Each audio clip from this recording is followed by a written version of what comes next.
ప్రస్తుత ఉరుకు పరుగుల జీవితంలో మనిషి ఆనందాన్ని కోల్పోతూ ఉన్నాడు. డబ్బు సంపాదనలో పడి కనీసం రోజువారీ చిన్న చిన్న ఆనందాలను కూడా అనుభవించలేకపోతున్నాడు.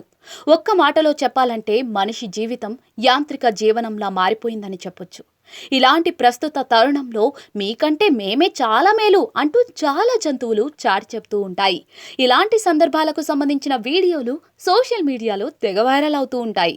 తాజాగా కోతుల గుంపునకు సంబంధించిన వీడియో ఒకటి నెట్టింట చక్కర్లు కొడుతోంది. నీటిలో కోతులు చేస్తున్న నిర్వాకం చూసి నెటిజన్లు ముచ్చట పడుతూ ఉన్నారు. ఈ వీడియో చూసిన వారంతా ఆనందం అంచులు చూడటం అంటే ఇదేనేమో అంటూ కామెంట్లు చేస్తూ ఉన్నారు. ఆ కోతిని చూసి మిగతా కోతులు కూడా మేమేం తక్కువ అనుకున్నావా, పైనుంచి దూకడం మాకు వచ్చు అన్నట్లుగా ఒకదాని తర్వాత మరొకటిగా పైకి ఎక్కి నీళ్లలోకి దూకేశాయి. ఇలా ఆ కోతులన్నీ కలిసి ప్రపంచాన్ని మర్చిపోయి ఆనందంగా గడపడం చూసి అక్కడున్న వారంతా ఆసక్తిగా గమనించారు. కొందరు ఈ కోతులను వీడియో తీసి సోషల్ మీడియాలో షేర్ చేశారు. ఈ వీడియో ప్రస్తుతం వివిధ వేదికల్లో తెగ వైరల్ అవుతోంది. దీనిపై నెటిజన్లు వివిధ రకాలుగా స్పందిస్తూ ఉన్నారు. ఈ కోతులను చూస్తూ ఉంటే ముచ్చటేస్తుంది అంటూ కొందరు, మనుషుల కంటే ఈ కోతులే నయం, ఎంతో బాగా ఎంజాయ్ చేస్తున్నాయి అంటూ మరికొందరు వివిధ రకాల ఎమోజీలతో ఇంకొందరు కామెంట్లు చేస్తున్నారు.